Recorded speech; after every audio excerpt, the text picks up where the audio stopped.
Hey everyone, welcome to Tent Talk, the Farmers Market podcast. This podcast is all about farmers markets, how to increase your market business success while providing people with fresh food. Farmers markets are essential. Whether you're a farmers market manager or a small farmer or food maker or craft maker selling at farmers markets, you have found just the right podcast. This week, we're chatting with Jess Pickering, fiber artist and owner of Jess Makes Macrame, about life as an artist who sells her work at farmers markets and pop-up events. Hey everyone, I'm one of your hosts, Bridget Myers. I'm a longtime farmers market manager and education coordinator at Farmers Market Pros. And I'm Kat Fields-White, Director of San Diego Markets, still an active farmers market manager and consultant, founder of Farmers Market Pros, and host of the Farmers Market Pros community. And I'm Justine Marzoni-Mead, Tent Talk producer and marketing director for Farmers Market Pros. And so much more. Justine actually has a scroll rather than a business card, so can't cover it all in that one little intro. Today's episode of Tent Talk, the Farmers Market podcast, is supported by Square, helping small farmers, food makers, crafters, and market managers increase their incomes by making it easy to process credit and debit card sales on the street and in the tents. We use Square ourselves, both for selling shopping bags and t-shirts at our market info booth and for invoicing farmers and vendors online for space fees. The income you generate appears promptly in your bank account without spending time on end-of-day closeouts, and Square's user-friendly system makes it easy to track inventory and payroll and generate clear reports. For more information on reducing stress and increasing your income with Square, click their logo on the resource page at farmersmarketpros.com. Welcome back to Tent Talk, everybody. Today, our guest is Jess Pickering of Jess Makes Macrame. Jess is a modern fiber artist who enjoys weaving and macrame. In early 2020, she left her job working for the Department of Defense in order to pursue her artistic passions. She enjoys creating unique weavings, attending local markets, and teaching classes. We are so happy to welcome Jess as our first ever non-food vendor on Tent Talk. Is that possible? Yeah. 200 Yes. episodes later? We just realized it, and we're like, who are we going to call? We'll call Jess. We'll call Yeah. Jess. Welcome, Jess. Hi, guys. Thank you so much for having me on here. We're so happy to have you. Yes. Yay. Jess is one of our vendors at our market here in San Diego. So we're really excited to talk to you today, Jess. Can you just give us a little bit more about your professional background? Like, how did you get into fiber art? Where did you start, and how did you get where you are? Yes, definitely. I actually used to work for the Department of Defense as a cost estimator for about 6 years. And eventually I realized that that job was not making me happy and that I felt very stuck. I think on paper, it seems like a great job with a high paying salary, paid days off, things like that, but it just was not making me happy at all. And it actually was a phone call that I had with my dad once. And my dad told me and said, Jess, you only have 30 more years, just stick it out for 30 more years and then you can retire and live this great life, right? I think I was like 28 at the time. And I was like, I'm not even 30. I think he wanted it to have a different impact, but it did the complete opposite, Sometimes those dad conversations can open your eyes to things, and you're like, I know that's not what you wanted me to do, Yeah. but You just decided for me to do the opposite of what you're telling me to do. Thanks, Dad. That was exactly it. It was that moment in time that I was like, you know what? This is not how I want to live my life. I want to live a passionate, fulfilling life, and the DoD for me, it was just not where it was. So I spent a year where I was just saving as much as I possibly could and building up Jess Makes Macrame. And then it just was one day and I took the plunge and I decided to go full time. wow. Never looked back. Never once looked back. They told me that they would keep my security clearance in the system for a year just in case I ever wanted to go back. And I did appreciate that. I never thought once that I wanted to go back. There was nothing that would pull me back. Oh, that's good. Well, it's good to know that you made the right decision. No regrets. Yeah, Do you absolutely. have any state secrets that you can share on our Yeah, podcast? that's right. No, they don't listen. It's fine. Have we made contact with aliens? Right. That's mostly what I want to know. Let us know. Area Blink 51. twice if we have. That's right. Blink twice. What are we hiding? I love the conversations that we have with farmers market people because it's always like, where did you start? It's like, I was a lawyer. Like I was just like some really random Department of Defense. And it's like, of course, perfect segue into selling at farmers markets. It's great. We're all kinds of people at markets. Yeah. Yes, I've always had like a creative side. And when I moved to San Diego, I've been here for almost 4 years now.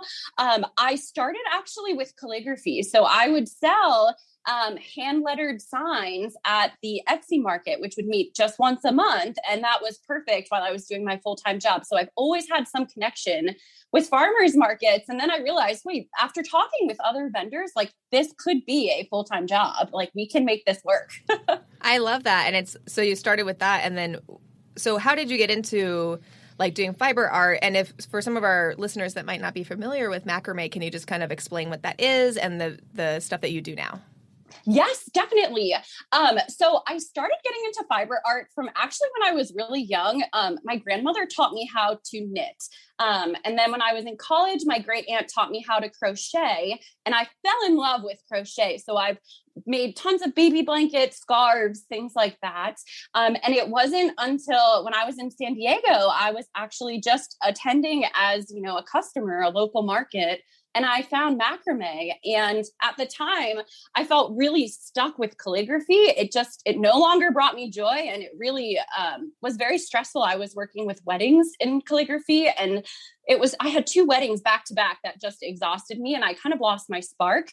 And I just needed something to keep my hands busy. And I found a beautiful wall hanging plant hanger that I still have to this day. And that kind of just inspired me from there. I was like, you know what, I'm going to try this and see if I like it. And I fell in love. And now I focus mostly on weavings as well as creating products to sell at both my farmers markets and a store that I have up in Orange County. And her work is so beautiful. It's amazing. We'll link to it in our show notes. But it's just like, I don't know, really, it's kind of like the weaving is interesting because it's a combination of like, there's order to it, right? It's these like specific knots and patterns, but also like she does really cool expressive stuff with like different sizes of fibers, and like it's very 3-dimensional and colorful and just very, very pretty. Form. I feel like at the same time sort of a painting. Yes. And like I remember when you first started at our markets, like it was right before Kat's birthday or something, and it was like your first or second day at the market, and Kat was like, if you want to get something for my birthday, can you please get this one piece that our new vendor has in her booth? And I'm like, oh my gosh, like where is that? Like, you try to work the market, and then because she's kind of hard to shop for because you have a very curative eye with your art, if I can say that, saying it nicely. A little picky. So it was just so fun. I just remembered that. So then I went and I like bought that piece from you, and I'm like, it's for Kat for her birthday. Like, don't tell her. So anyways, it was a really unique piece. It's a really unique like art expression and art form. So, and I feel like macrame and weaving has evolved quite a bit. If you're an older person like I am, you will remember a lot of macrame action back in the 70s, 60s, 70s. Yeah, that was very much just plant hangers. Yeah, and very simple things on the wall. Now it's gotten into much more common now to see some color in weavings and some different textures, as you mentioned. More creative. Yeah. So Jess, so you said you were kind of working on it and gearing up. As you were still with the DoD and kind of saving up to take this kind of jump. So when you decided to go full steam ahead with Jess Makes Macrame, like what were your first steps in launching that kind of business? Just from like a crafter's point of view, we kind of talk a lot about how food businesses get started, but what were some like steps that you took to launch your non-food business in local markets? Right. Well, so I was already familiar with local farmers markets. And that is when I decided to apply to the Little Italy Mercado because I wanted something more regular. I also wanted a high volume market. And I knew that Little Italy in San Diego is one of the best markets. And that's where I wanted to be. So I applied and I got in, and I'm just forever grateful for that. So, but that again is because I was already familiar with farmers markets, but I also wanted multiple streams of income. So I knew that at least starting my business full time, I would take a little bit of a pay cut, which was to be expected. And so I knew I needed to diversify that. So I started up with my Etsy store, and my coasters actually specifically like took off in 2020. It was like the summer of 2020 when they just, took off. I had blisters on my hands because I was making so many. So I knew farmers market were part of it, and I wanted to learn how to diversify my income. So when you say you were familiar with farmers markets already, in what way? Were you a shopper? No, so I will clarify and say not so much farmers markets, but makers markets. Gotcha. Because I had already been going to the Etsy market, as well as there was one down in Gaslamp. So I started going to these markets as vendors. So that's how I was familiar with craft markets. I had never been at a farmer's market as a vendor prior to Little Italy. Gotcha. Yeah. Were you a farmer's market shopper? Absolutely. Oh my gosh. I just think that in the farmers market world, you can tell that it's a community full of people who are so passionate about what they do. And there's something very special about buying direct. And whether that's from a farmer or from an artist, a curator, it just brings me so much joy shopping not only locally, but from artists or farmers directly. And that's something that's very important to me. Even in my art, like my weavings, for example, you won't find those fibers at Michael's or Joann's or any other like large craft stores. These are sourced from other small businesses, mostly female owned. Like that's something that's very important to me. Oh, that's great. It's good to know that you're doing that and using local ingredients. We look for that when we talk to, say, prepared food vendors. But when we're talking to crafters or non-food vendors, a lot of times that's not as much a question that comes up. What are you doing in terms of local sourcing? So it's encouraging to know that. So having done both farmers markets and makers markets and things, what do you feel like the difference is maybe in shoppers or in how the actual events are run when you're operating at a farmers market versus a pop-up or a maker's arcade kind of thing? Mm-hmm. So when I go to farmers markets, for me, because that's what I do every Saturday, it's something that's very familiar. So I know for the most part, my neighbors, I see the regulars that come through. But with the market that I go to, specifically Little Italy, there's a great mix of both tourists as well as locals, where I have found, so I do go to pop-ups mostly during the holidays. So in December, and I think mostly it's local people who come through there. But for me, there's not much of a difference aside from the familiarity. Gotcha. Makes sense. Mm-hmm. How many markets are you in now? How many farmers markets? Just Little Italy, or are you in other markets? Yes. So I'm just at Little Italy. I do have my shop, which keeps me busy, as well as some other sources of income that come through, as well as online sales. But as we approach the holidays in December, that's when I start picking up a lot more pop-ups. Gotcha. Yeah. So I'm happy you're still at Little Italy. I have to say, as we are with every farmer, not so much farmers, doesn't happen so much with them, but with grocery vendors or prepared food vendors or with non-food vendors, when we see that somebody's gotten into a brick and mortar shop, it makes us very nervous because there's a tendency to, if you've got a retail store that you got to unlock that door every morning and an employee calls out sick or something, there's a tendency for folks at that stage to have to consider that brick and mortar more of a commitment, and then they start slacking off and not showing up at the market. So we were a little bit worried, not that you wouldn't show up, but that you might be giving notice, shortly when you open the brick and mortar, but that absolutely has not been the case, and you've been faithfully showing up at markets and doing your thing. Yes.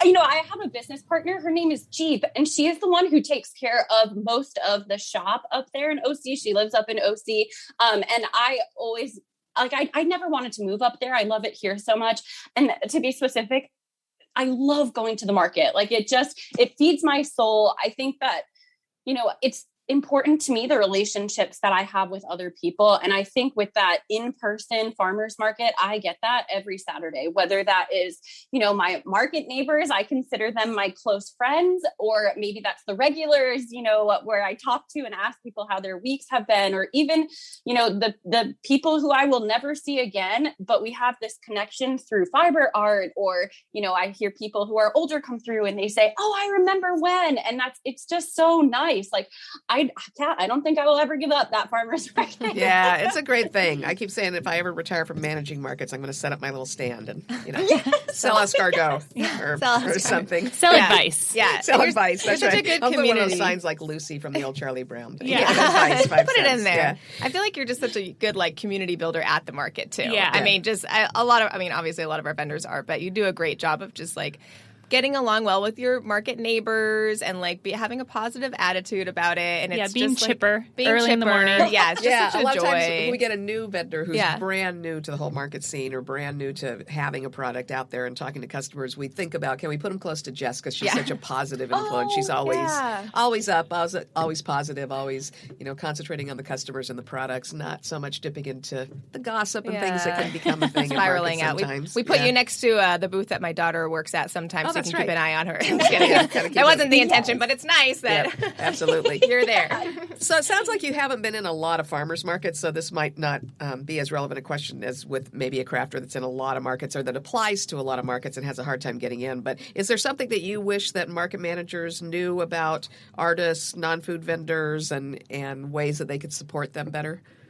Yes, actually, I did think of a few things. So I'd say know that we are very passionate, unique, quirky, enthusiastic people. And ways that, we can be helped is, I'd say, if possible, limit inner competition, definitely. So I've been to farmers markets or craft fairs, really, where there are, 6 or 7 other fiber artists, and that can affect my sales. So if possible, limit inner competition. And I also think, too, that would lead to a more diverse market if inner competition is limited. And then another thing, too, that I appreciate about the Little Italy market specifically, and maybe other market managers can take a cue from, is that it seems like we're ensured that I make my own products. And when I'm at a market where there are other people who do resale, it just doesn't have the same kind of vibe. I want to say there's something very special about saying that I really take pride in the fact that I can say that I make the products that are sold here, everything from the weavings to rainbows to coasters. So I think if at all possible, ensure that these craft vendors have some part of the production process that they take part in. It just leads to a very positive market. Yeah, we find that important because we are farm forward. When it comes to grocery products, for that matter, the same thing. We are a producer-focused market, so we want the farmers that grow the food. We want grocery vendors that actually make the food that we're selling, and that goes right down to non-food. We're looking for producers to do that. We've got a couple of sort of fair trade imported kind of items that have been there for a long time as resellers, but we rarely accept any kind of a reseller to the market in any category because we do feel like that's the whole point of farmers markets is local producers. And it varies from market to market. There's some markets that don't allow non-food, and a lot of times we'll try to convince them, well, I get it, it's a farmer's market, but the more different opportunities for purchasing that you can offer people, the more likely they are to show up there every week, and just craft it that way that if you're going to take crafters, if you're going to take artists, they can still be producers. You can still be selective about what kind of non-food folks you take and make sure that they're producers, just like you wouldn't bring somebody in that's reselling bananas. Yeah, and also, I think that crafters do bring so much to the market, and it really opens up to the people that shop at the market, because there are some people there that like to peruse mostly the jewelry or the hats or the artists. But then while they're there, they are hungry and they buy lunch and they're like, oh, you know what? I'm going to pick up some tomatoes for later tonight. And it does kind of, I don't know, it just opens up your audience. And also, if our competition is the grocery store, it is often that you'll go to the last minute, be like, oh crap, I'm going to my friend's house for dinner. I want to bring a gift, so I'll go to Whole Foods and get a card and a bouquet of flowers and maybe a little thing here or whatever. Gift, yeah. And it's you can do that at the market and get a gift in addition to those groceries. So right, yeah, really important. So yeah. Well, you do a good job too, Jess, of your social media and marketing, and you're good about bouncing off and tagging your markets and things. So I think Justine's going to get a little bit more deeply into that with you, since she also does a good job of representing the market side. Yeah, I know. I have to say, Jess's booth is like on a block that I don't get to. We have a big market, so like most weekends I don't get to make it up there just because I'm busy and trapped at the info booth a lot of times. Not trapped. I'm happy, smiling, talking to everybody. Stationed. Booth, yeah. But whenever I'm up on Jess's block, I love chatting with her because she has such just interesting perspective on lots of things, and I myself am somewhat of a fiber artist, not professionally, but. But I've noticed, Jess, that you started helping Shannon, who's next door to you at the market, kind of with her social media. They'll have like reel dates where they like make a bunch of reels and they kind of like batch their reels. But if you check out Jess's Instagram, she has developed just like a really strong following, and her reels get like insane views. So I was just kind of wondering, like, how you built that foundation, like how intentional was it, and how it's gone for you over the years, just building your following. Yes. So at first, I just wanted a separate Instagram page so I can keep fiber art separate than, my personal friends and family. So that's where the name came from. Very basic, just makes macrame, but it has stuck. And I never thought I'd get to this point. When I first started on Instagram, I really wasn't posting regularly. I just wanted to show my parents and friends, like, look what I made. But then I realized, I wanted to focus way more on building up this business. And it did start as a side hustle at first. So it was in 2020 when I really started to figure out my Instagram or my social media, and I wanted a cured page. Okay, well, how can I curate something that people like and also that I like too? I think it goes both ways. So I started posting regularly in 2020 and, have built to where I'm at now. Reels, they are a fantastic tool to grow your business. And I think for me, it just was actually doing it. I know so many businesses I've heard of people who are hesitant or are not quite sure. I wasn't sure either, but I have learned through doing and through action what I prefer, my style, things like that. So I'm at a point now where I love posting reels about my weavings, and it seems like the masses enjoy it too. So I have found my happy medium for right now. And I really try to post 3 to 4 times a day, or 3 to 4 times a week. Ooh, we were like, wow. That's not going to happen. Nope. I've tried posting more, but that kind of burns me out. And then I take like a month off. So I think consistency is key. And, for anyone who's just starting, I'd ask them, when you go on Instagram, what are you looking for? What pages are you constantly drawn towards? Maybe it's a person who shows up every day. Maybe it's the content is beautifully curated. And then you can take the reasoning behind that and start to build your page. Everybody has started with 0 followers, right? So I think we have to take followers with a grain of salt and, understand 100 people is a lot. That is a lot of people. 0 people, that we've all started there. And we've just slowly or quickly, have grown at different paces. That's a really good point. And I guess the big question too is because it's so easy to get caught up in like, how many views are you getting? How many likes are you getting? But for you, do you see a correlation between your Instagram following and sales? Because that's really what businesses, what it comes down to is like, are you converting these followers and these likers and these like reposters? Are those turning into sales? So they are for me. And I think it's because I offer a range of products. So I have smaller products like coasters, that are $10, $11 each. And then I have large weavings that are upwards of $150. So I can see on Etsy what percent convert, like what percent of sellers of sales I have brought in from my social media. So I personally do see a conversion from, followers to sales. However, I think after a certain point, it kind of I think around like 2,000 or 3,000 followers is when I just kind of have like hit a plateau and have kind of stayed at that happy sales point. So even though I have grown in followers, I have not seen a huge increase in sales just because of followers. Well, that's a good kind of like reality check for people that feel like they have to have like 10,000 or 20,000 followers to really, be getting sales. As long as people are engaging with you and they're actually like a patron of your business, then that should be the goal. Are you using any other like digital marketing tools, like newsletters or I don't know, like other like SEO stuff, or do you do anything in addition to your awesome Instagram posts to reel in people?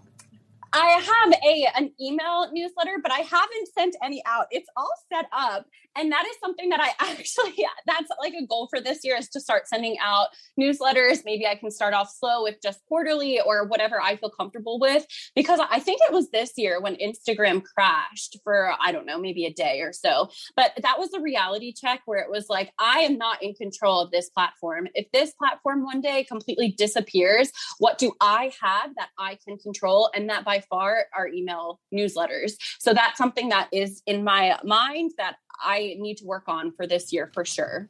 Yeah, good point. That's something that for some people, it's like social media is that thing that they just can't wrap their head around. And sometimes for social media people, those email newsletters are there's like a mental block there. But I think it was Instagram was only down for like 6 hours, and it blew people's minds. And it kind of just, I think for a lot of people, made them realize like, I can't rely on my whole business only being on here.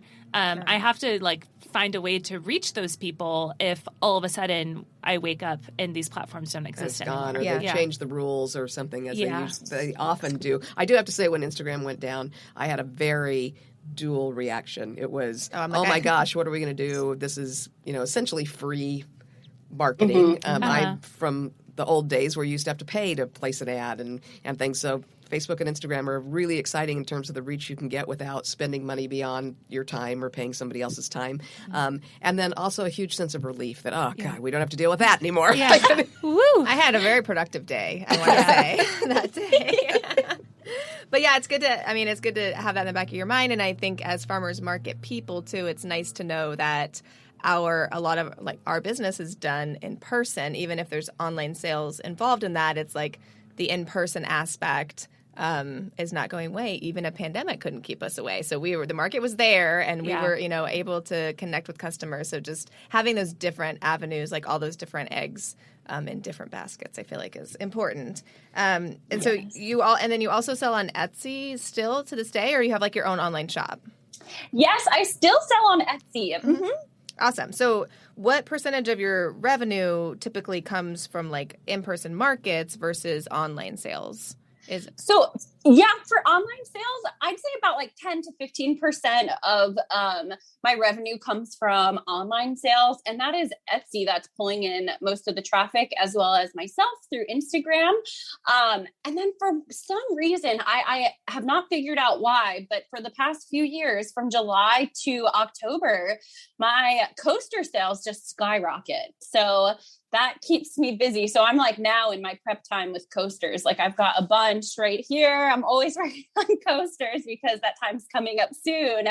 And then, like I said, I have the shop, which keeps me very busy too, as well as in-person market. So the farmers market by far is like my number one revenue. Yeah. Oh, awesome. Oh, that's good to know. I always wonder about crafters at the market, just because they are so busy with so many other things. We have a lot of food vendors and certainly farmers where it's like farmers markets is the thing that they do. And so when talking about crafters, they have so many other avenues to sell and all the pop-ups and everything. So I always wonder, like, how do farmers markets factor into that? Because we just love having crafters at the market, but it's like, are we just this little slice of their business? Or it's good to know we're an important part. We're the number one. Yeah, we're number one.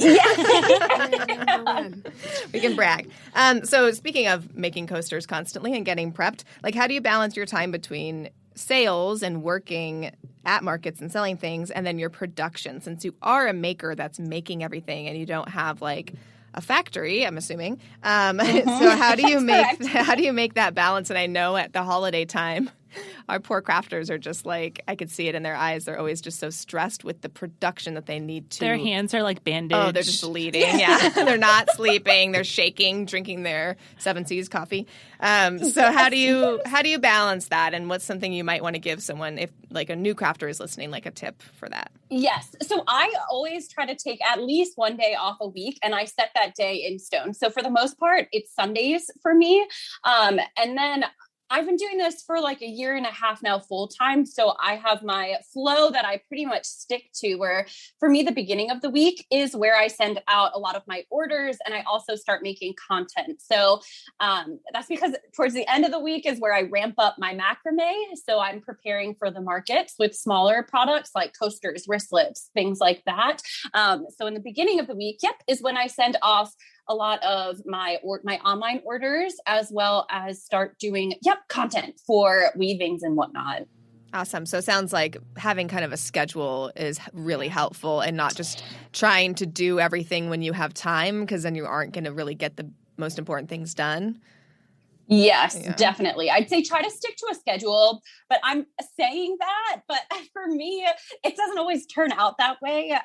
Some days I'll have to head to the shop, and that's never structured. So I very much go with the flow, but I try to keep a loose schedule for me. I've also found that, I did work a 9-to-5 type job where I was at my desk for 9 hours out of the day. For me now, I actually am very productive early in the morning. So I will work in the morning, and I'll take about a 4-hour break in the middle of the day. So I'll eat lunch, do some like chores at home, things like that. I'll read. I'm a huge reader. And then in the evening, like 5 to 9-ish is when I'll work again. And that's just what I found works for me. I've also talked with a lot of friends who realize that like 9-to-5s are not for them. Like, I don't think we're all meant to sit at a desk job for X number of hours at one time, So so I feel fortunate enough that I have found what works for me and my business. A 9-to-5 is literally my worst nightmare. Yeah. I've never worked one, and I never will. It's terrifying. I'll go back to running a restaurant before I go to a 9-to-5. Okay, so that's so go back to like a 6 a.m. to 11 before you go back to yes. I'll go back to an 18-hour a day job before I go back to a 9-to-5. Yeah, I'm with you, actually. Okay, yeah. Work hard, play hard. No thanks. Just one more question, just because we were just talking about this on another episode, but specifically for like artists, I'm sure this is even more difficult, and the type of art that you do, like, where do you find inspiration? How do you come up with like new ideas? Because you're all like, each week if you visit Jess's booth, you'll see she has like a new design of earrings, or she has these like cool new little weavings. Like, how do you keep things fresh? How do you keep things exciting now that you're like living your dream? I'm sure you're now realizing that, even though you're not a 9-to-5, you still have to kind of do a lot of the same things over and over again. So how do you keep it exciting and come up with new ideas? Yes. So I think that is a great question. I have now found like a good balance for me between macrame and weaving. So I think for me, macrame is more of this wash, rinse, repeat. And that has its time and place too. I'm very comfortable with it. I'll plug in an audiobook and just, crank out coasters or whatever I'm working on. And then when I get the time, or when I feel very inspired, that's when I switch over to weaving. And for me, weaving allows a lot more creativity. There are all different types of like colors, textures, fibers that I use. I recognize that creativity ebbs and flows. Like, I can't weave every day, without kind of feeling some sort of crash. So that's where I supplement with macrame. So I've figured out that that works for me, this ebb and flow of creativity. So that's how I kind of come up with new designs, I guess, is that I have a time and place for when I do my macrame. And then when I'm feeling very creative, I will switch to weaving. And where I get my inspiration from is definitely nature. Nature is my favorite place. I just think there's so many beautiful textures that nature provides. And I'm very drawn to the ocean, but you can find inspiration anywhere. I have found inspiration from flag colors to food. It's everywhere. I think it's important to just kind of slow down and take the time. Maybe if you're going out for a walk, try to find something different that you've never seen on a walk or something like that, where you just slow down, because we're surrounded by beautiful things. I think we just need to take a little bit time to just slow down a bit. So yes, inspiration is definitely from nature or anywhere, really. That's great advice. That's 1, 2, 3. That's great advice. Whoa, slow down. Wow, that's good. Wow, I wish somebody told me that before. Well, I think that speaks a lot to what you said at the beginning of the episode when you were applied at the Mercado and got right in. like we get a lot of crafters applying at the market. I feel like Kat has this joke where there's only like 5 people that don't make jewelry in San Diego, and just based on the amount of applicants that we get, and we see a lot of the same kind of non-food item, not to categorize all non-food together, but just like artistic kind of stuff. And it just is very like, sometimes it gets repetitive. It's the same kind of thing. And I feel like you do a great job of just diversifying your product to where you're offering something that's not offered by other makers in your area. And for other crafters that are listening or that are working on getting into markets, that is a really key part of getting into a big, busy weekend market. Like that was your goal. And that's, I feel like, what a lot of people want to get into. But you can't just jump into a big, busy market with something that everyone else is making. Because we probably already have one. It's exactly like we tell people that make food, prepared food or groceries or baked goods, which, is another one where you see a lot of repetitiveness. That craft and non-food is the same way. You still have to differentiate yourself from everybody else that's doing a craft or a non-food item. So coming up with something that's really different from what everybody else is doing does let you slip into a big market where there's a lot of people, that have applied and not been accepted because they're just too much in the same category of things. Yeah, and that's part of why people, I think that it's easy to forget, but that's part of why people go to the farmer's market is to find things they've never seen before. Right. Mm-hmm. Like if you can buy it at a mall, or if even if you can buy it on Etsy, you'll go there. But part of the reason why you go to a farmer's market is to kind of have your horizons broadened and to see stuff that you're like, oh, wow, I didn't know this was a thing. And that's why it's so fun when a really unique crafter or artist applies and we're like, yes, we can offer this awesome thing that just you can't find other places. Right. And it feels really special. Yeah. Yeah, and with macrame, it's a very, very saturated fiber art or just craft in general. And I think it's had a huge pickup over the last few years. It's gotten really popular. And I think it's through time that I've established for myself things that I like to do differently, like my weavings. They're a huge part of me. And I just feel like a piece of my soul goes into each of those weavings. And I think that's something that separates me from other fiber artists. And I definitely agree. It's like what sets you apart from others? What makes you different? Yeah, right. Can't be replicated. So our last question here is, I think non-food and craft and art is very much the same as a lot of food categories in that people want to get into the market. They want to do this because it's their passion, because it's something that they love and that they can feel creative about. But to make it long-term in a market or anywhere else, you have to treat it as a business. What advice would you give to artists out there in terms of what kind of plan do you have to make sure that you can be profitable at what you do before you jump out of that day job and pursue your art full-time? Yes. So I have a background in cost estimating, and I would actually build. Yes, I built cost models in Excel. So that was something that while I still held my DoD job, I was trying to really tuck away money and also see how much I could make at whether it was like local craft fairs, online sales, and try and see if I could pull in some income in order for me to live, and not just live, but thrive. So it took, I would say, biggest piece of advice, definitely save, tuck away as much as you can so that for my experiences, when I left my job, I had a cushion. So I was able to see now every Saturday I was going to the farmer's market. Is this something that's sustainable? So yeah, I'd say definitely save before you make the big jump. Yeah. And then I'm assuming you're somewhat scientific about making sure that you take into account the cost of your materials and your time and that kind of thing when you're pricing things. Absolutely. Mm-hmm. Yeah. I guessed that about you. Yeah. And I think that's not true of all non-food crafters any more than it is those food-making folks. Yeah. So we like to keep emphasizing that so that our folks stay in business. It's been a real pleasure to talk to you today. I'm surprised that we have not talked to more non-food vendors up to now. We should do that more often. First of many. Pleasure talking to you, just like it's a pleasure working with you. Thanks for being with us today, Jess. Yes, Bye. Thank you, ladies. Take care. See you soon. We'll see you at the market. Thanks for listening today, and big thanks to Square for helping farmers market participants of all kinds and farmers market managers increase their income and reduce their stress, and for supporting Tent Talk, the Farmers Market podcast. To sign up for easy credit card processing on site at markets and simple invoicing back at your desk, just click the Square logo on the resource page at farmersmarketpros.com. Farmers markets are all about connection, and all of us, operators, farmers, and vendors, keep learning.